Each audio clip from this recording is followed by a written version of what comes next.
Donc, encore une fois, bienvenue à tous et à nos visiteurs aussi. Bien content de vous voir. Donc, aujourd'hui, on va commencer le chapitre 4 de l'Apocalypse. On a vu dans le premier chapitre l'introduction et aussi des clés pour une bonne compréhension d'un livre qui n'est pas facile à comprendre. Après, on a vu que le Seigneur juge d'abord toujours sa maison avant de juger ceux de l'extérieur. Pierre nous le rappelle, mais c'est en même temps aussi une manière de faire que le Seigneur a toujours gardé. Donc, si le jugement commence par nous, et Pierre nous rappelle qu'il n'est pas nécessairement facile, même à notre égard, comment ça va finir pour ceux qui négligent un si grand salut. Donc, après avoir vu les églises, les leçons qu'on en a tirées, c'est de voir l'importance d'appartenir, encore une fois, à une église locale. Pas à cause de la qualité de l'église locale, parce que, humainement parlant, c'est nous qui la composons. Donc, à moins qu'on ait une très bonne opinion de soi-même, habituellement, ceux qui se rassemblent, c'est parce qu'on a avoué devant le Seigneur que sans lui, on ne peut rien faire. Donc, ça ne change rien après. OK? Donc, ça reste toujours la même chose. Par contre, ce qui fait la richesse d'une église locale, c'est Christ en nous. Et puis, le Seigneur montre ici qu'il juge ce que ça va produire. Donc, pas simplement... Parce que trop souvent, en tant que chrétien, surtout de tendance évangélique, on parle beaucoup de notre salut personnel. Ce qui est vrai, dans le sens, il ne faut pas le négliger. Mais si on pense qu'à notre salut personnel, on va se limiter énormément parce que d'abord, on ne comprendra pas qu'on est sauvé pour faire partie à nouveau de son peuple. La doctrine même de l'adoption va nous échapper complètement parce que si vous êtes adopté pour faire partie d'une famille. Habituellement, c'est pour ça que tu es adopté. Et quand tu es adopté, tu es devenu l'enfant intégral de la famille. Dans ma famille, j'ai un frère qui est adopté. Il était adopté tout petit. Il avait 3 mois quand il était adopté. Eh bien, pour mes parents, ça a été vraiment une leçon que j'ai appris d'eux qui a été extrêmement riche. Que ça marche bien ou que ça marche mal, cet enfant-là, dorénavant, c'est un enfant de la famille. C'est notre frère, pour nous autres, les frères et sœurs. C'est leur fils pour mes parents. Et Jacob, finalement, s'est trouvé à avoir bien des problèmes dans la vie. Et il a tiré énormément d'énergie. Mais ça n'a jamais été mentionné, même dans les pires moments, que Jacob serait retourné à l'expéditeur. Jamais. Alors, si des êtres humains faibles et pauvres sont capables de respecter un engagement envers un enfant qu'ils ont adopté, à plus forte raison, notre Dieu, lorsqu'il nous a rachetés et adoptés, il n'y aura pas des mauvaises surprises en chemin en disant « Écoute, je ne pensais pas que tu étais aussi pire que ça. Bon, ben écoute, je te renvoie finalement ailleurs. » Dieu savait très bien ce qu'il faisait. Parce qu'en passant, il y a tout un processus pour des parents quand ils veulent adopter. Tu sais, on prend le temps avec eux, les services sociaux les accompagnent, on essaie de voir quel genre de personnes ils sont. Et aussi, on essaie de leur dire, écoutez, c'est pas un jeu, là. Je pense même que l'SPCA est aussi... tu sais, quand vous achetez un chien ou un chat à cette heure, ils font quasiment passer un questionnaire, voir si tu es digne de confiance ou solide. Fait que si on fait ça pour des animaux, à plus forte raison pour des êtres humains. Dieu, quand il rachète, il n'est pas en train de racheter pour que ça comble son rêve. Dieu, quand il rachète, c'est par un amour libre et pur. Libre, en d'autres mots, il a décidé de nous aimer. Il n'a pas été stimulé à nous aimer. Et ça, c'est très rassurant parce que nous, dans nos relations humaines, il y a très peu de références sur pas être allumé par quelque chose pour répondre à aimer. On est des répondants. Et c'est rare une personne qui peut aimer librement. Il y a des gens qui ont peut-être plus ou moins de liberté, vous allez me dire, c'est vrai, mais une liberté pure d'aimer, en tout cas, peut-être vous avez connu quelqu'un, mais moi, j'en ai jamais rencontré à date. Une personne qui aime purement, de son propre chef. Mais Dieu nous a aimés de toute éternité, de sa propre liberté, selon sa bonne volonté. Il n'a pas répondu. C'est pour ça qu'il faut enlever une théorie Dieu voyait dans le futur que quand nous, on arriverait, nous, on ne serait pas comme les autres, puis nous, on aurait une croyance en lui, puis nous, on voudrait le suivre. Et puis là, il s'est dit, ah, OK, eux autres, ils valent la peine que je les mette à part. Ça, là, c'est de compter énormément, encore une fois, sur la bonté du genre humain. Et c'est de dire ouvertement au monde entier, nous, on est tellement supérieurs à vous qui n'avez pas cru. Petit peuple d'insignifiants. Regardez-nous, adorez-nous. Comprenez? Ça fait que ça ne fait aucun sens. Fait que Dieu a adopté librement. Et là, souvent, les gens se disent, ouais, mais nous autres, là-dedans, qu'est-ce qu'on a fait? Posez-vous pas trop de questions sur vous. Gérez-vous le mieux que vous pouvez parce que vous savez que vous êtes appelés de toute façon à un jugement. Non sauvés ou sauvés, on est tous appelés à être jugés. Donc, je sais que c'est dur pour nous de comprendre finalement qu'il y a un Dieu souverain, comme on va voir, il règne sur toutes choses, et en même temps, qu'il y a cette partie où Dieu juge sa création. Comme il a jugé les 7 églises. Les 7 églises ont été plus ou moins appréciées dans leur travail, dans leurs œuvres, dans leurs fruits. 2 ont été, ça c'est quand même béni, 2 ont été acceptés et reçus avec honneur. Smyrne et Philadelphie. Mais à vue humaine, ce n'est pas des succès. À vue humaine, c'est pour ça que la conclusion qu'on voulait en tirer, c'est « Seigneur, aide-nous maintenant à faire une évaluation selon tes standards. » C'est quoi réussir dans la vie devant Dieu et non devant finalement toutes sortes d'autres standards qui nous sont proposés ou même souvent imposés. On les a intégrés et on ne s'en rend même pas compte. Mais que le Seigneur puisse nous dire comment il va, lui, juger nos vies. Alors là, on va trouver finalement dans notre manière de faire, en tant qu'individu, en tant que collectivité, dans un monde qui se perd, qu'est-ce que Dieu attend de nous autres? Et c'est ce qui fait qu'on va vivre en fonction d'une journée qui s'en vient pour tous. Dieu a fixé avec tous les vivants un rendez-vous avec la mort. Et cette mort, pour ceux qui sont en Christ, a été vaincue. Son poison, qui est la condamnation, a été annulé pour tous ceux qui sont en Christ. Et après, on doit comparaître devant le maître de la moisson, comme étant membre de son corps dans cette vie. Comment on a finalement appris à obéir? L'obéissance est une marque de confiance. Quand quelqu'un vous donne un conseil et que vous avez confiance dans la personne, c'est pas difficile de faire ce qu'il nous demande. Même un conseil. Je sais pas, il y a des gens que je vais écouter et ils vont dire, écoute, j'ai trouvé tel livre, tel auteur incroyable. Tu sais, tu m'envoies souvent des liens Internet. Bien, finalement, si j'ai confiance dans la personne, bien, écoute, ma curiosité à cause de la personne qui le dit, même pas à cause du sujet, la personne produit un effet que, en guillemets, mon acte d'obéissance, de répondre, est toujours en fonction de la personne qui me l'a donné. Si j'aime Dieu, si je me mets d'abord à le connaître, parce qu'il dit la vie éternelle, c'est qu'il te connaisse, toi, le seul vrai Dieu. Si ma première chose, c'est il faut que je te connaisse, parce que si je te connais réellement, le reste va découler normalement. Trop de gens essaient de sauter l'étape de le connaître pour tout de suite se conformer. Ça ne peut pas marcher. Mais si je connais, je vais répondre. Parce que je suis un répondant, je suis une créature qui répond. Alors, j'ai juste à me reconnecter à la bonne place. Parce que si je suis en train de réagir différemment de la volonté de Dieu, la parole de Dieu me rappelle, c'est parce que je suis connecté à la mauvaise source. Je réponds à une mauvaise source. Pas plus compliqué que ça.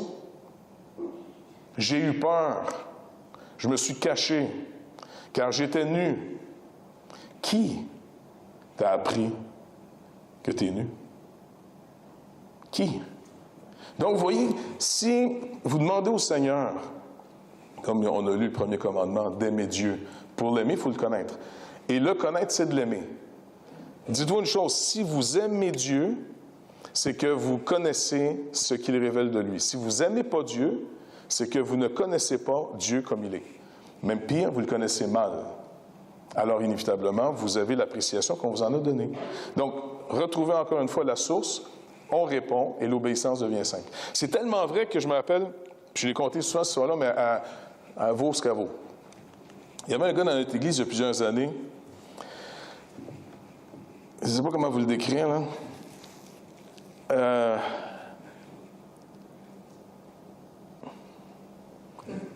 En tout cas, pas le fun. OK, vraiment, là, tu sais, le gars que tu vois arriver en disant « Oh boy, pas encore, tu sais. » C'est monsieur critique continuel, chicule de guenille, en tout cas, vraiment... le gars, là, tu sais, que tu désamorces sans arrêt. Après un an, il était désamorcé, puis tu es sûr que tu as fait une bonne job. Il était content, il sortait du bureau, il s'en allait, mais 2 jours après, il revenait encore, puis tu sais, toujours essayer de trouver des problèmes. Vraiment, là, le gars, là, oh boy, tu sais, une misère. De le voir arriver, c'est une misère, le gars. Bref, tout ça pour me dire qu'un jour, il arrive avec un livre. Et il dit, quand je vais te donner un livre, mais je suis sûr que tu ne le liras pas. Bon, je ne peux pas jeter un livre, ça va contre ma nature, je ne peux pas... c'est un gros péché. Fait que, tu sais, même si je n'aime pas la personne qui m'a donné le livre, j'ai gardé le livre. Mais il a eu raison de me dire, je suis sûr que tu ne le liras pas, hein? Moi, j'ai dit, oui, je vais le lire éventuellement, pas de problème, tu sais. Mais il avait raison. Ça faisait au moins 5 ans que ce livre-là était sur mon bureau. Tu comprends? Je n'osais pas le mettre avec mes autres enfants parce qu'il y aurait eu de la chicane. Anyway, fait qu'il était sur le bureau. Tu comprends?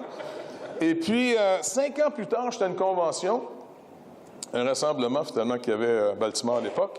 Et puis là, je me rappelle, Dr. Sartorius, que j'aime beaucoup, puis que je respectais énormément à l'époque, qui était le doyen de l'école biblique.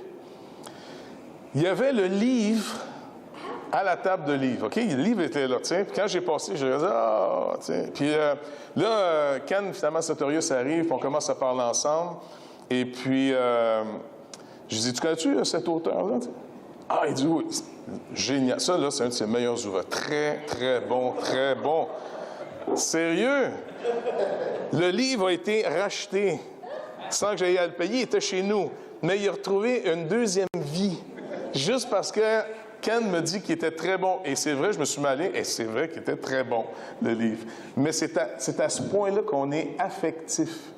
On est des répondants. Si tu n'aimes pas en face de quelqu'un, c'est extrêmement difficile d'être obéissant à la personne. Ça te coûte une énergie inouïe. Mais quand tu aimes quelqu'un, tu fais des folies. Tous ceux qui ont tombé en amour, ils ont vidé leur portefeuille. Quand ils se sont mariés, bien là, ils ont fait des économies après. Mais avant de se marier, ils économisaient énormément pour donner, pour payer. Tellement on aimait faire plaisir. J'aime ça encore, j'aime ça. Donc, il ne faut jamais négliger. Donc, s'il y a un problème d'obéissance à la vérité, s'il y a un problème d'obéissance à Dieu, ne cherchez pas en vous le problème, que j'en mets pas assez, j'ai pas assez de volonté. Non, non. C'est qu'en réalité, retournez voir celui qui dit ces choses et de lui demander encore une fois, écoute, Seigneur, ouvre mes yeux sur ta personne, touche-moi encore. Je suis un répondant. J'ai sûrement laissé entrer des mensonges à ton sujet et ça affecte mon obéissance. Le fruit d'une foi véritable, c'est toujours l'obéissance. Et ça ne coûte pas. Jean nous dit, ces commandements ne sont pas pénibles, parce qu'on sait qui les dit. Donc, dans ces églises qui fait l'évaluation, au fond, de l'amour et de la véritable connaissance que ces églises ont de lui, il y a finalement tout un résultat. Et donc, nous aussi, ça nous rappelle que nous aussi, on va être jugés selon le résultat. Pas simplement le monde des idées dans notre tête, parce qu'il y a tout et rien dans notre tête. Ça a produit quoi? Qu'est-ce que ça a fait dans ma vie? Et là, bien, le Seigneur, finalement, est le seul juge pour ces choses-là, parce que faites attention aussi, un autre piège dans lequel on peut tomber, c'est de, encore une fois, de manière externe, imiter de manière externe les actions de ceux qui croient. Et ça, c'est facile dans un groupe, d'adopter une manière que le groupe fait pour avoir l'approbation du groupe. Et le Seigneur sait très bien que ce n'est pas le fruit de la connaissance de lui, mais c'est le désir d'être approuvé par le groupe qui fait aussi qu'on a une conformité. Fait que ce n'est pas là-dedans que Dieu veut nous amener.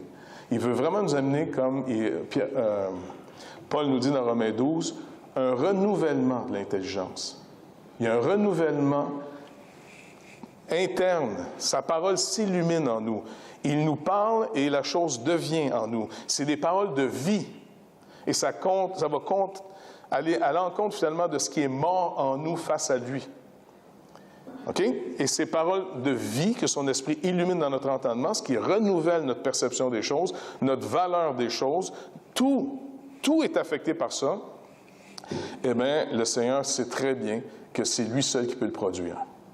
Donc, ce n'est pas une conformité externe, c'est une transformation interne qui sera manifeste par un nouveau comportement, des nouvelles affections.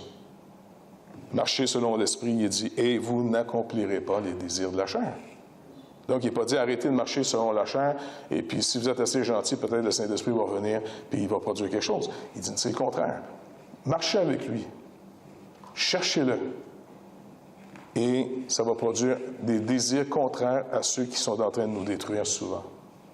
Fait que c'est un peu les deux chapitres ici, 2 et 3, et ça nous amène à 4. Et là, à 4, on change, ça va ailleurs. À 4, on entre dans la présence de Dieu à nouveau. OK? Donc, les églises sont sur terre. Et là, on va retourner, au fond, dans l'introduction, où Jean est appelé à voir, finalement, le point de vue de Dieu de la situation terrestre. Et ça se veut être un encouragement dans cette vie. Encore une fois, comme pour les deux églises, Smyrne et Philadelphie, si j'entends pas et si j'ai pas un renouvellement d'intelligence sur qu'est-ce que la victoire selon Dieu, je ne pourrai pas vaincre ce monde. Parce que c'est ma foi qui manifeste la victoire sur le monde. Et ma foi, Romains 10, 17, vient de ce que j'entends, et ce que j'entends vient de la parole de Christ. Donc, il faut absolument que ce processus-là soit fait. C'est pour ça que dans un culte, dans un rassemblement de nous-mêmes, ce qui est prioritaire, c'est la proclamation de la parole. Parce que c'est à l'origine de ce qu'on va croire. Et c'est là que ça se passe. Encore une fois, rentrez dans le repos. Hébreux chapitre 3 et 4. Entrez dans le repos de l'œuvre accomplie par Jésus-Christ, en vous exposant à sa parole qui crée en nous ces nouveaux désirs. David, dans son psaume de repentance, psaume 51, vous vous rappelez ce qu'il dit? « Crée en moi un cœur pur. » Il n'a pas dit juste, réforme-le, arrange-le. Non, non, crée en moi un cœur pur. Quand Dieu nous parle, ça devient. C'est le Créateur. On est une nouvelle création. Et il soutient toutes choses par sa parole. Fait que là, il va montrer à Jean, viens, je vais te montrer autre chose. Je vais te montrer dans la présence de Dieu ce qui se passe. Donc, c'est au chapitre 4. Si vous voulez tourner là, on va le lire. Pas tellement long. Après cela, je regardai, et voici, une porte était ouverte dans le ciel. La première voix que j'avais entendue, comme le son d'une trompette, et qui me parlait, dit, « Monte ici, et je te ferai voir ce qui doit arriver dans la suite. » Aussitôt, je fus ravi en esprit. Et voici, il y avait un trône dans le ciel, et sur ce trône était assis celui... qui était assis... J'ai vu quelqu'un qui était assis, excusez. Celui qui était assis avait l'aspect d'une pierre de jaspe et de sardoine. Et le trône est environné d'un arc-en-ciel semblable à de l'émeraude. Autour du trône, je vis 24 trônes. Et sur ces trônes, 24 vieillards assis, revêtus de vêtements blancs, et sur leurs têtes des couronnes d'or. Du trône sortent des éclairs, des voix et des tonnerres, et devant le trône brûlent 7 lampes ardentes, qui sont les 7 esprits de Dieu. Il y a encore devant le trône comme une mer de verre, semblable à du cristal, au milieu du trône et autour du trône. Et il y avait 4 êtres vivants remplis de Dieu devant et derrière. Le premier être vivant est semblable à un lion, et le second être vivant est semblable à un veau, et le troisième être vivant à la face d'un homme, et le quatrième être vivant est semblable à un aigle qui vole. Les 4 êtres vivants ont chacun 6 ailes, et ils sont remplis de Dieu tout autour et dedans. Ils ne cessent de dire jour et nuit, Saint, Saint, Saint est le Seigneur Dieu, le Tout-Puissant, qui était, qui est et qui vient. Et quand les êtres vivants rendent gloire et honneur et action de grâce à celui qui est sur le trône, à celui qui vit au siècle des siècles, les 24 vieillards se prosternent devant celui qui est assis sur le trône, et ils adorent celui qui vit au siècle des siècles. Et ils jettent leur couronne devant le trône, disant, « Tu es digne, notre Seigneur et notre Dieu, de recevoir la gloire, l'honneur et la puissance, car tu as créé toutes choses, et c'est par ta volonté qu'elles existent, et qu'elles ont été créées. Donc, c'était la lecture de la parole de Dieu. Si on reprend maintenant ce qui nous est montré dans cette présence. Encore une fois, rappelez-vous, au tout début, il nous est dit dans le livre que ça va nous être montré par des choses où ça va être signifié. Vous vous rappelez? On a vu la première expression, là, quand ils disent « Il va donner une révélation », c'est la révélation de Jésus-Christ donnée par l'ange à Jean. Et donc, c'est des choses qui sont signifiées, un peu comme dans la vision du roi Nabuchodonosor, où Daniel prend la même expression dans la version des Septante. Il parle, le Seigneur t'a signifié, t'a montré par signe. Et c'est l'histoire d'un arbre ou encore une fois d'une statue. Donc, c'est toujours des symboles. Donc, ces signes, ces symboles, il faut retrouver dans l'Ancien Testament leur signification. Fait qu'on va essayer de voir ensemble certains de ces symboles, parce qu'on est dans la présence du Dieu vivant. Donc, comment on peut parler de Dieu qui est invisible, de manière visible? Et on a un petit défi, là, quand même.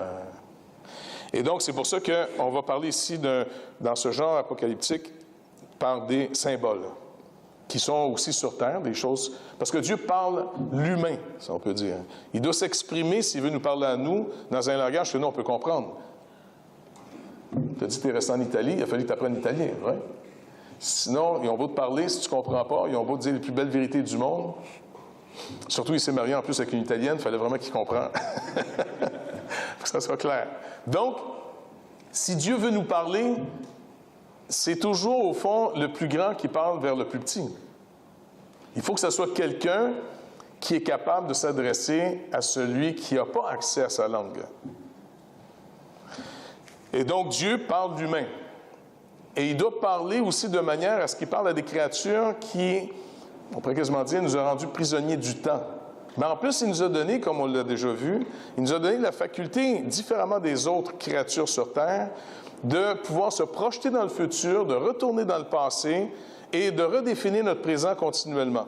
Ce que les animaux ne semblent pas avoir de manière aussi large que nous. Je ne sais pas s'ils vont tellement loin dans le futur ou s'ils vont tellement loin dans le passé. Je ne sais pas. Je ne sais pas comment ça fonctionne dans leur tête. Mais ils n'ont quand même pas autant que nous. Tu sais, par exemple, c'est assez rare de voir des animaux, je ne sais pas, avoir la nostalgie, tu sais. Ils ont peut-être des regrets. Je ne sais pas comment ça fonctionne. Tu sais, des fois, je pense qu'ils sont tristes de perdre leur maître, mais je ne sais pas comment ça se passe dans leur tête. Je pense que même ça rêve des animaux. Il me semble que mon chat, des fois, il rêvait. Yoda. Il rêvait. Mais lui, il n'était pas normal. Mais en tout cas, normalement, tu sais, mais je ne sais pas jusqu'à quel point, mais il nous reconnaissait. Fait que là, il doit avoir une certaine mémoire, mais pas autant que les êtres humains. Ils n'ont pas non plus des cas de conscience si forts que ça, tu sais. C'est jamais vraiment en question, parce qu'on a eu, à un moment donné, on a eu 2 petits animaux qu'on a gardés au Timas, quand on restait au Timas. Une perruche, tu te rappelles, Coco, là, la petite perruche qui restait au bureau aussi. T'étais-tu à l'époque, toi, Lise? La perruche, là? Et puis, Nathalie, ma soeur, a reçu un perroquet, elle, qui criait énormément. Et Yoda, finalement, vivait au milieu de ces 2 pensionnaires. Donc, le perroquet, il n'osait pas trop l'attaquer parce que c'est violent, un perroquet, puis il restait dans sa cage. Mais la petite perruche, Coco, elle était vraiment comme un 2e chat dans la maison. Elle se tenait avec nous autres. Dans le bureau, je laissais même la cage ouverte, elle venait, tu sais, parce qu'on a gardé longtemps au bureau. Mais à un moment donné, il fallait que je l'amène à la maison parce que le bureau est en bas. Fait que... Mais le problème, c'est que Yoda ne considérait pas Coco comme un chat. Et puis, il te la pognait au vol, même si le chat n'avait pas de griffes. Mais il t'a pogné Coco 2-3 fois. Ça va? Puis là, j'avais beau essayer de raisonner mon chat pour dire « Tu fais pas ça à cet oiseau-là. » Tu comprends? Ça, c'est un ami. Mais je suis sûr que ces 2 grands yeux verts ne comprenaient absolument pas ce que je disais. Bref, nous, par contre, on a un sens du jugement. On a été finalement équipés pour ce genre de relation avec Dieu. Limité, c'est sûr, Dieu limite à ce qu'on est parce qu'on n'est pas des êtres infinis. Mais ce qu'il nous a donné, ça compte. Notre intelligence, notre mémoire, nos relations, les gens avec qui on se tient, toute cette sélection qu'on fait, ça compte pour Dieu. Encore une fois, si ça ne comptait pas, il n'y aurait pas d'évaluation d'une vie. Il n'y aurait pas de jugement de nos vies. Il y a un jugement sur nos vies. Pour nous, les croyants, il n'y a pas un jugement pour être rejeté en enfer ou être sauvé. Étant sauvé, il reste un nouveau jugement sur est-ce que vous avez réussi plus ou moins votre vie? Avez-vous atteint le but? Ça compte. C'est pour ça qu'il faut vraiment faire attention de tomber dans des idées des fois trop extrêmes de la souveraineté de Dieu qui fait que ça tue l'initiative, ça tue la persévérance, puis les gens se laissent aller comme « ben Dieu va le faire ». Non, non, non. Dieu a fait ce qu'il a à faire et après ça, il y a son esprit en nous pour nous rendre capables d'ajouter à notre foi. Vous vous rappelez le chemin que Pierre donne dans sa deuxième lettre? Qu'est-ce qu'il dit maintenant que la foi est en nous? C'est lui qui a initié la foi. Qu'est-ce que moi, je dois ajouter à la foi? Presque la vertu. Voilà un pasteur qui parle. La vertu. Exactement. Il dit ajoute à la foi la vertu. La vertu, c'est la capacité. C'est tes actions. Obéis, réponds à cette foi. Organise ta vie en fonction de ce que tu viens de croire. Et à la foi, la vertu. À la vertu, là? La température, tu dis? La tempérance, pas encore. Pas loin. La connaissance. Donc, on ajoute la connaissance. Pourquoi? Parce que quand tu commences à obéir, à vivre de ta foi, tu sais, parce que tu ajoutes la vertu. Et c'est le principe, comme souvent ton père nous avait rappelé, Luther avait fait une réforme non seulement au niveau de la Lectio Divina, tu sais, dans le sens comment on l'avait développé pendant des siècles, il avait même travaillé là-dessus en disant que c'était pas le bon chemin. Et le bon chemin, c'est, il remarque sur les écrits que quand Dieu parle et que ça produit la foi en nous, sous la demande de prière, oratio, eh bien, qu'est-ce que Dieu va faire après? Il te demande finalement d'ajouter foi à ce que tu entends. Pour les Juifs dans le désert, la même parole, le même évangile leur servit de rien, il nous est dit, parce qu'ils n'avaient pas ajouté foi à ce qu'ils avaient entendu. Donc, nous, on est responsable d'ajouter foi à ce qu'on entend. Personne ne peut le faire à notre place. Et puisqu'ils ne l'avaient pas fait, la parole était demeurée sans effet, stérile. Et ils ont tous péri dans le désert. Mais si on ajoute la foi à ce que Dieu dit, en méditant comment je peux répondre, comment j'organise ma vie, ça demande finalement une méditation, une réflexion, comment j'organise ma vie maintenant en fonction de ce que j'ai entendu. Et là, inévitablement, ça va vous amener dans l'épreuve, la tentation. Et c'est dans cette tentation que je persévère à mettre ma confiance en lui et il se révèle fidèle. Ça, c'est le principe de Romains chapitre 5. Paul développe surtout ce principe-là dans Romains chapitre 5. Il se glorifie plus de son salut, de cette épreuve, que même la paix qu'il y a avec Dieu par Jésus-Christ. Parce qu'il dit, au fond, j'ai été sauvé pour le connaître. Et comment je vais le connaître? Dans l'épreuve, parce que Dieu met à l'épreuve sa parole. Et sa parole est digne de confiance. Et sa parole, si je m'attache à sa parole, Dieu répond à ses promesses. Et là, sorti de l'épreuve, à cause de la fidélité de Dieu, je l'ai connu dans l'épreuve comme étant fidèle.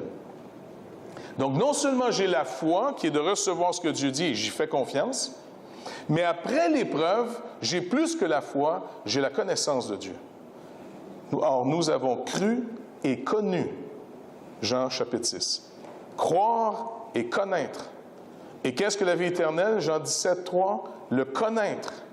Le connaître comme étant un Dieu vrai, vivant. Quand il parle, il nous entend. Donc, ces choses-là forment nos vies. Et c'est ce fruit-là que Dieu veut voir dans nos vies.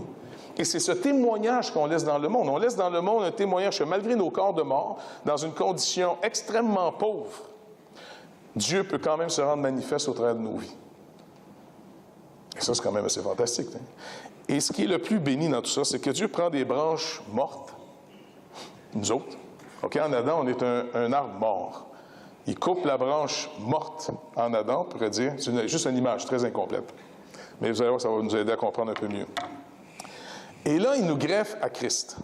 C'est le principe de Romains 10 qui dit, nous qui étions, contrairement aux Juifs, un olivier finalement sauvage, il nous a hantés finalement en Christ, qui est la masse. D'accord? Et là, c'est sa sève, c'est sa vie à lui qui fait que ce que nous sommes, pour lui, va prendre vie. Maintenant, la verge d'Aaron, son fameux bâton qu'il s'est coupé à quelque part, tu sais, quand il s'est sauvé d'Égypte, il est devenu un berger. Moïse. Et puis, un berger, ça a toujours un bâton. Un grand bâton. Ça frappe les loups, ça ramène les brebis. OK? Maintenant, de quel genre de bois était la verge d'Aaron et de Moïse? Moïse d'abord, puis il a donné à Aaron après ça. Est-ce que vous vous rappelez? Il y en a qui pensent à l'acacia. En tout cas, on est sûr d'une chose, c'est au moins pas de l'érable. Il n'y a pas d'érable dans ce bout-là. Il y a de l'acacia, de l'olivier.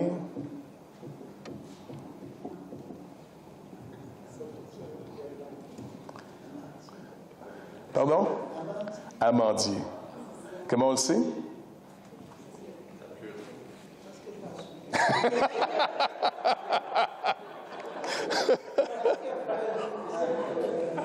Et ça a fleuri où?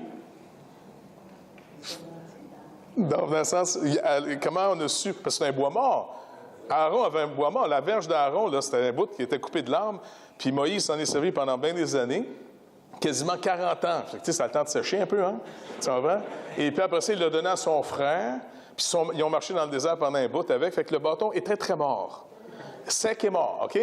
Et là, il y a eu à un moment donné une petite révolte. Corée, Dathan puis Abiram ont commencé à dire, tu te prends pour qui, toi, Moïse? T'as pas remarqué? Puis c'est vraiment comme... Ah non, je ne fais pas de joke. Il dit, tout le peuple est saint. Parce qu'en réalité, c'est vrai que c'est un peuple affranchi. Mais il n'y a rien de plus rebelle qu'un affranchi. Un esclave qui est libéré, tant qu'il n'y a pas un renouvellement d'intelligence, il n'est pas encore un être humain libre. Un esclave affranchi de son maître, il est devenu le maître. Les Égyptiens avaient laissé une marque incroyable chez les Juifs, que quand ils sont sortis d'Égypte, de la tyrannie de Pharaon, et ils se sont dit dans le désert, maintenant on est un peuple libre, plus personne ne va nous donner un ordre, c'est nous qui donnons les ordres. Un être humain libre reçoit très bien les conseils, les ordres, il est capable de servir. Un ancien esclave ne peut pas servir. Ça l'humilie, il est trop humilié. Seule une personne libre peut servir. Christ était l'homme par excellence, l'homme libre, le maître. Et il dit, avez-vous remarqué, je ne suis pas venu pour être servi. J'aurais le droit d'être servi. Vos dirigeants se font servir. Mais lui pourrait nous dire, je n'ai pas besoin d'être servi par vous. Je suis venu vous servir. Et je vais tellement vous libérer que vous allez devenir comme moi, des serviteurs. Et on va mesurer la liberté de quelqu'un, non pas à tous les services qu'il réclame, ça mesure au contraire sa faiblesse, son esclavage, son côté immature. On va mesurer la maturité de quelqu'un au service qu'il donne avec joie. Pierre ne comprenait pas, parce que quand Jésus dit, on va faire une démonstration, il enlève ses vêtements, il se met en serviteur, en esclave, il prend juste un pan. C'est gênant de voir ton maître se mettre quasiment tout nu pour laver les pieds des gens. Venez, je vais vous laver les pieds, il dit. Non, non, Pierre, on ne peut pas, parce que les pieds, même, on n'avait pas le droit de l'imposer, même aux serviteurs de la maison, de laver les pieds de quelqu'un, parce qu'on marche en sandales à l'époque. Puis il y a une grosse source de pollution qu'on a remplacée par les voitures. Qui était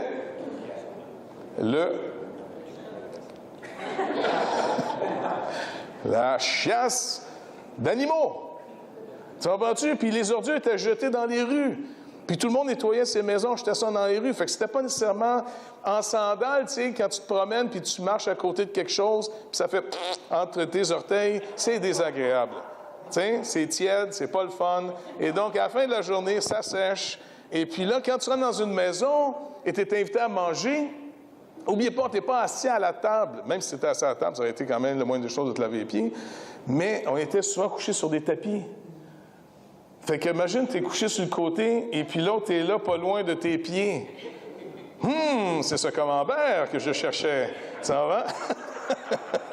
Donc, on devait se laver les pieds, comme quand dans certaines cultures, quand on va dans des pays, des gens nous reçoivent, et là, il y a quelqu'un qui arrive avec un plat d'eau et de l'eau, et on se lave les mains en rentrant dans la maison, parce que c'est sale, ainsi de suite. Jésus va leur laver les pieds. Pierre est tellement comme déstabilisé qu'il va dire, non, non, jamais tu vas me laver les pieds. C'est comme pour dire, jamais je vais permettre à ce que tu te rabaisses comme ça. Et ça dit, écoute, si je ne te lave pas les pieds, tu n'auras aucune part avec moi. Une part avec le Maître dans cette nouvelle sorte de vie. Là, le Pierre, c'est tout ou rien. Fait que oui, donne-moi un bain de bon. Non, non, laisse-moi. Donc, vous me suivez, le Seigneur veut nous affranchir et il veut voir cette liberté réfléchir dans nous. Il ne veut pas nous voir le servir de manière servile, là, tu sais. Il ne veut pas nous forcer dans quelque chose. Il veut voir cette liberté qui redonne à l'être humain toute sa dignité. Et la liberté de l'être humain se manifeste par son service. Quelqu'un qui n'est pas capable de servir et qui dit dans sa tête « on ne me niaisera pas », bien, c'est un esclave qui parle et qui s'est sauvé de son ancien pharaon. Et le Seigneur veut qu'on soit délivré de Pharaon. Il veut qu'on soit attaché à lui. Encore une fois, à quelle source je suis en train de répondre? Essayez pas d'imiter la vie chrétienne. Essayez pas d'imiter la liberté. Allez voir celui qui a franchi. Si vous n'allez pas voir personnellement celui qui a franchi, vous allez toujours être en train de fuir un maître et de réagir. Et ça ne sera jamais vrai. Ça dure une saison. Après ça ne marchera pas. Mais si on l'a connu, il dit par contre, si le Fils vous a franchi, alors là, vous serez réellement libre. Et c'est cette liberté qui va glorifier Dieu au bout du compte.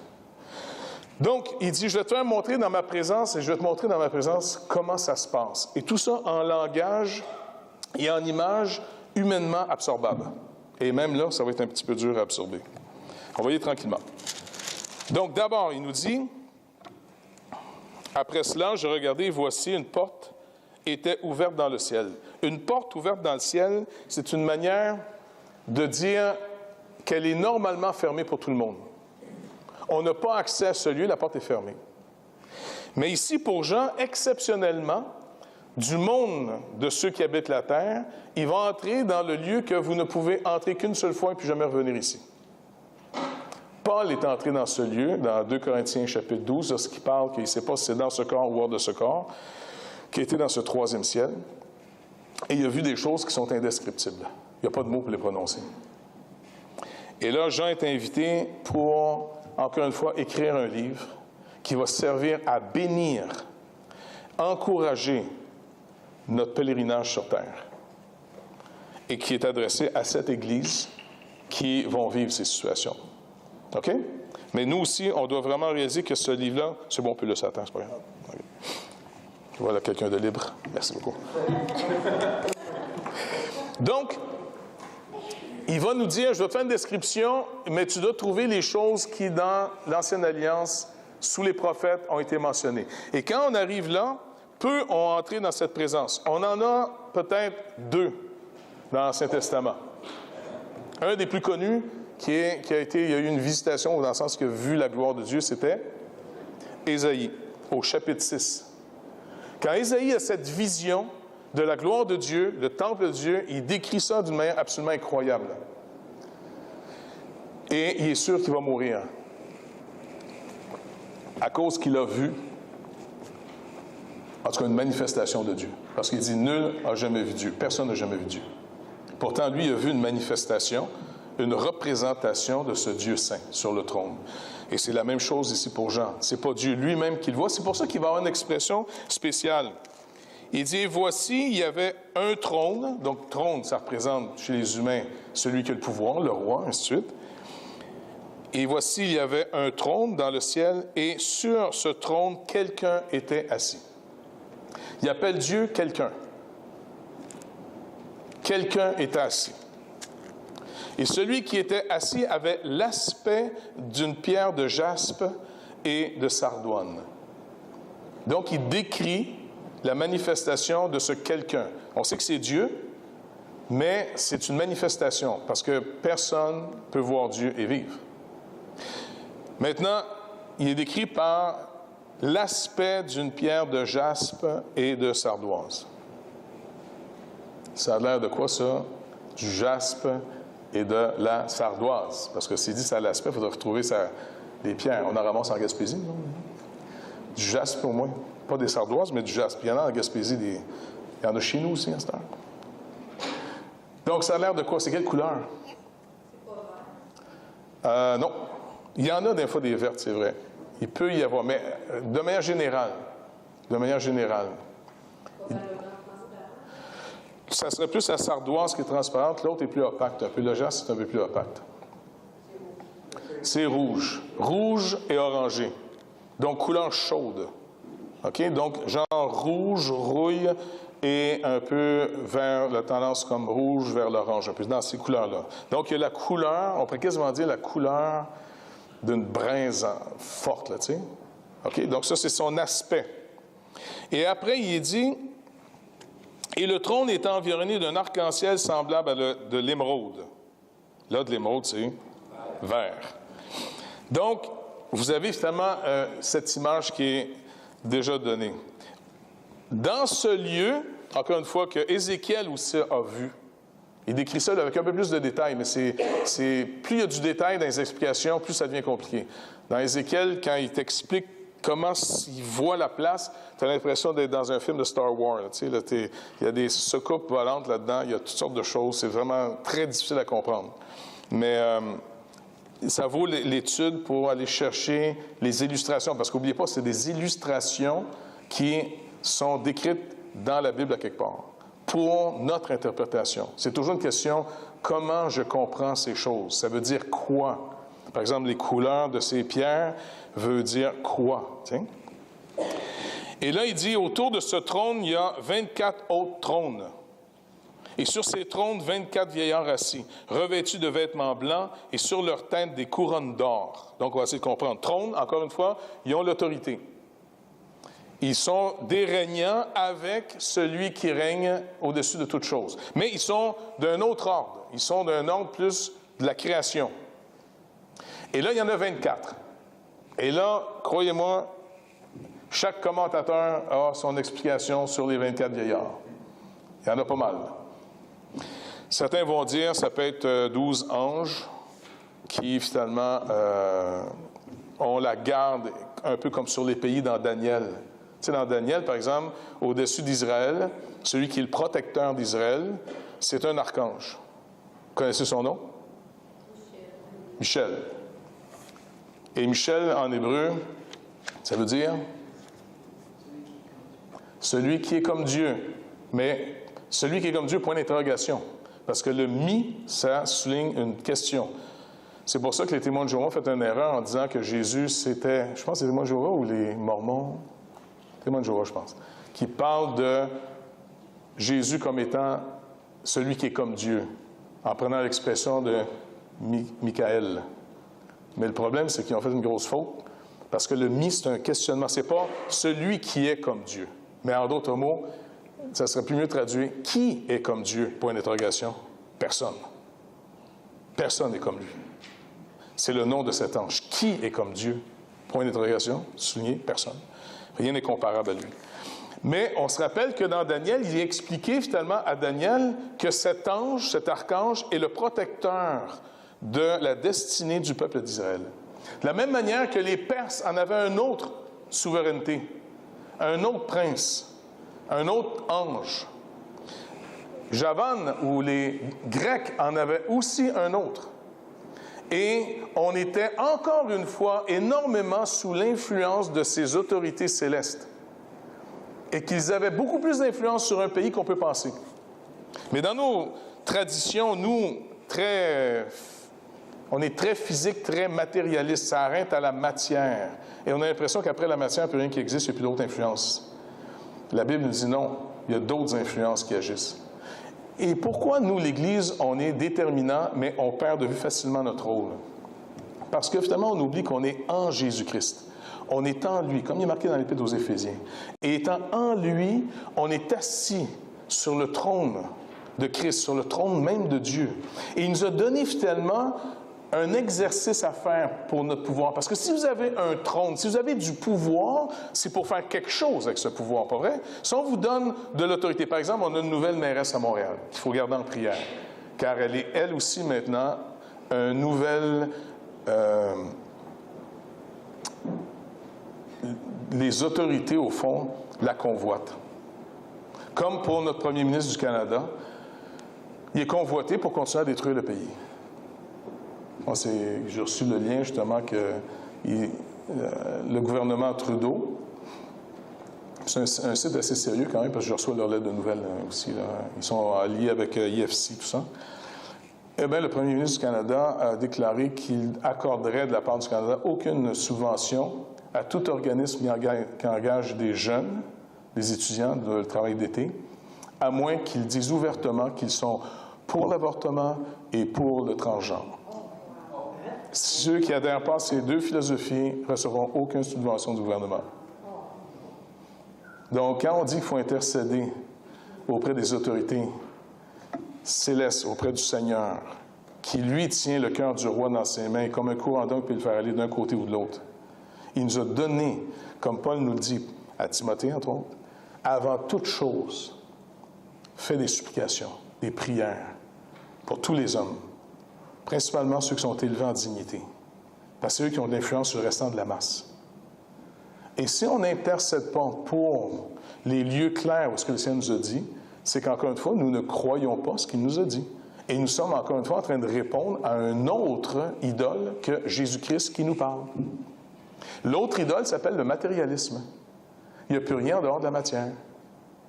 Et la preuve, on y répond, on y obéit en ne priant pas.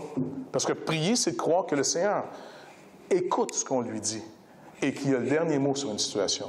Et c'est pour ça que l'Église souvent devient très forte en méthode et très pauvre en intercession et en impact spirituel. Qui je crois aujourd'hui dans ma vie? À qui je suis en train de répondre? Ça ne me donne rien d'être dans ma tête, « Ah oui, je crois en Dieu, je crois en Jésus. » Non, arrêtez de dire ça, là, ça ne vaut absolument rien. Regardez plutôt ce que vous faites.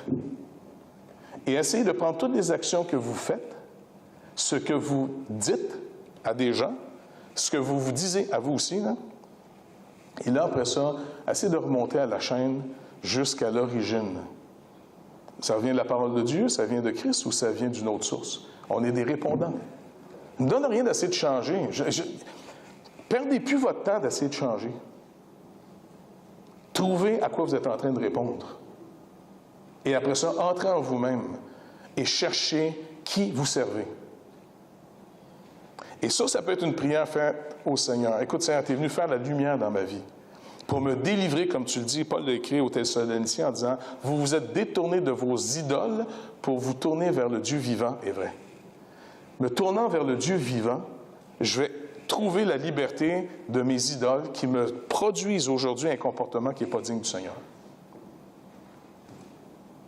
Donc, un trône te donne du pouvoir, et un des pouvoirs que l'Église a, c'est son intercession. On est aussi un peuple de gens qui peuvent aller auprès du trône de Dieu, et on est assis dans les lieux célestes. On est assis dans ces lieux où ces autorités font des actions. Et là, chaque chrétien vaut son poids. Tout dépendant comment vous développez cette vie de prière et d'intercession auprès de Dieu. Ces 24 vieillards, on ne sait pas exactement qui ils sont, il y a plein de solutions. Il y a, même dans 2 Chroniques 24 et 25, on voit une description de 3 types d'ordres. Les prêtres sont divisés en 24 prêtres, les chantres sont divisés en 24, et puis les portiers sont divisés en 24. Donc, on a ces explications-là. Ou encore, d'autres vont dire c'est des anges, d'autres vont dire c'est 12 patriarches de l'Ancien Testament, fils d'Israël, et les 12 apôtres. Parce qu'on voit finalement que la fondation de la Nouvelle-Jérusalem est bâtie sur ces fameuses fondations et les murs, les portes. Donc, on a les apôtres et Donc, peu importe. Il y a une chose qu'il faut remarquer, ils sont habillés en habit blanc. Et dans l'Apocalypse, qu'est-ce que ça veut dire d'être habillé en habit blanc? Pureté. D'abord, c'est pureté. OK? Nos œuvres pures, mais leur pureté. Et couronne. Il y a 2 types qu'on traduit différemment dans nos Bibles, ce qui nous aide là, diadème et couronne. Maintenant, un diadème, si quelqu'un a un diadème, il l'a comment? Pardon? Oui, il l'a reçu, mais comment? Quelle est la différence, en d'autres mots, entre ce qu'on appelle une couronne et un diadème? Un le reçoit de naissance. C'est qui reçoit de naissance? Quoi? Le diadème, c'est un signe de royauté. Tu l'as de naissance. OK? C'est par nature. Tu reçois le diadème par, au fond, une lignité royale. Mais les couronnes, une couronne, Stéphanos. Ceux qui s'appellent Stéphane, ça veut dire quoi? On donne ça finalement dans les Jeux olympiques. Les gagnants, les vainqueurs. Un prince reçoit un diadème par naissance. Il est de lignée royale. Par contre, le prince peut avoir des couronnes ou non. Qu'est-ce qu'il a gagné? On mesure les victoires de quelqu'un par ses couronnes, ses Stéphanos. Tu comprends? Un Stéphanos, c'est une victoire. Veille à ce que personne ne te vole ou ne te prenne le prix de la course. Tu cours pour gagner. Paul dit, courez comme un seul devant rencontrer le prix. Ce qu'on vit, ça compte, encore une fois. Je vous le dis, ça compte ce qu'on vit. Et je vous le dis, il y a tellement de séduction, puis il y a tellement de perte de temps, parce qu'il y a plein de voies dans ce monde qui fait qu'à un moment donné, si on s'arrête pour dire, attends, ma vie, là, je courais vers quoi? Si je cours après 15 lièvres, il y a des bonnes chances que j'en pogne aucun, à la fin. Puis j'ai une vie gentille de toute, là, tu sais. Le Seigneur va dire, il va falloir que tu émondes, il va falloir que tu coupes à quelque part, il va falloir que tu te concentres, il va falloir que tu sépares ce qui est vil de ce qui est précieux. Parce qu'au bout de ta vie, tu as une couronne, tu l'as ou ta perds. Paul parle, entre autres, que les serviteurs vont recevoir, en fonction de l'œuvre qu'ils ont faite et les matériaux qu'ils ont pris, dans 1 Corinthiens chapitre 3, ils vont recevoir quand Dieu va mettre le feu à nos vies, le feu à nos œuvres. Il dit, ce qui a été fait avec des matériaux impérissables, chacun recevra maintenant le prix de son travail. Si quelqu'un perd tout, eh bien, il est sauvé, mais comme au travers du feu. En d'autres mots, c'est comme quelqu'un qui sauve de sa maison qui est en feu, et la seule chose qui a sauvé, c'est sa vie. Tout le reste, hier, on parlait avec ma femme, tu sais, les gens qui perdent, le feu est rendu, je pense, en Californie, dans des grosses maisons de riches, là. Il me semble que c'est une Santa Barbara, je ne sais pas trop quoi, là, ça brûle, en tout cas, dans ce bout-là. Là. Et quand les gens voient leur maison brûler, qu'est-ce qu'ils vont souvent vous dire? C'est toute une vie qui est partie en fumée. Mes photos, mes souvenirs, c'est tout ce que tu as... La maison, souvent, représente un peu, dans nos cultures, là, ça représente souvent, c'est quoi ta vie? Tu sais, il y a des objets, il y a des choses dans nos vies qui servent un peu de carte de présentation. La maison en est une, souvent. C'est pour ça que c'est toujours le fun d'inviter quelqu'un dans une belle maison. Pas vrai? Quand vous êtes sur la route, qu'est-ce que vous voulez avoir comme carte d'affaires? Je parle de carte d'affaires. Là. Qu'est-ce que vous voulez avoir? Une carte d'affaires, c'est quelque chose que tu laisses à quelqu'un pour dire à l'autre, voici comment tu dois me comprendre ici, là. Voici comment je veux que tu me comprennes. Donc, si vous êtes, par exemple, un voyageur de commerce, qu'est-ce qui compte? Votre voiture! Le tour, ça compte, parce qu'en réalité, si tu as quelqu'un qui vend un très bon produit, mais qui arrive dans un vieux char rouillé, qui boucane au bout, et puis, tu sais, là, tu te dis, pas sûr que ça marche, ces affaires. Pas vrai? Et puis, si la personne est bien habillée, puis c'est vraiment bien stylé, tu dis, il a l'air d'être propre de sa personne. Peut-être que ça doit être vrai dans ses affaires aussi. Mais si tu as l'air de la chaîne à Jacques quand tu arrives à quelque part, bien, tu dis peut-être que c'est la chaîne à Jacques dans sa tête aussi quand il fait le travail. On marche par image. Tu laisses une impression. Alors, ces hommes ici donnent une chose. Ils sont purs et ils ont vaincu. Ils sont assis sur des trônes et ils ont le droit de juger. Ils ont le droit de faire des influences. Ça découle. Et c'est pour ça que le Seigneur nous dit dans les premières églises, persévérez. Il dit à Laodicée, perds pas de vue.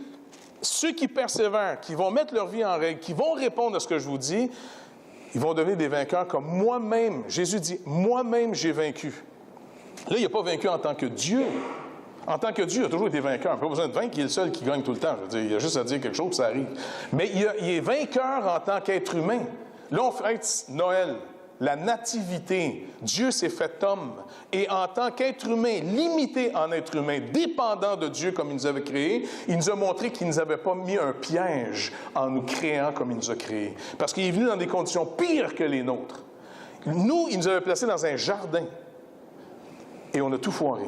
Lui, il est venu rendre manifeste dans les mêmes facultés que nous, dans un monde vaincu par le malin, dans un monde aussi où il va commencer son ministère après 40 jours, pas dans un jardin pour être tenté dans l'obéissance à la parole de Dieu. Il va être mis 40 jours dans le désert jusqu'il soit affamé et affaibli complètement. Et là, le diable vient l'éprouver, comme nous au début dans un jardin. Mais dans le jardin, on avait déjà tout mangé. On n'était pas en train de crever de faim. C'était facile de dire non.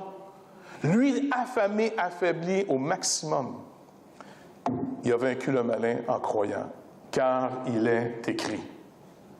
Il ne nous a jamais trompés en nous créant. En passant, il ne nous trompe pas plus aujourd'hui. Il va vous dire une chose qui gâche nos vies.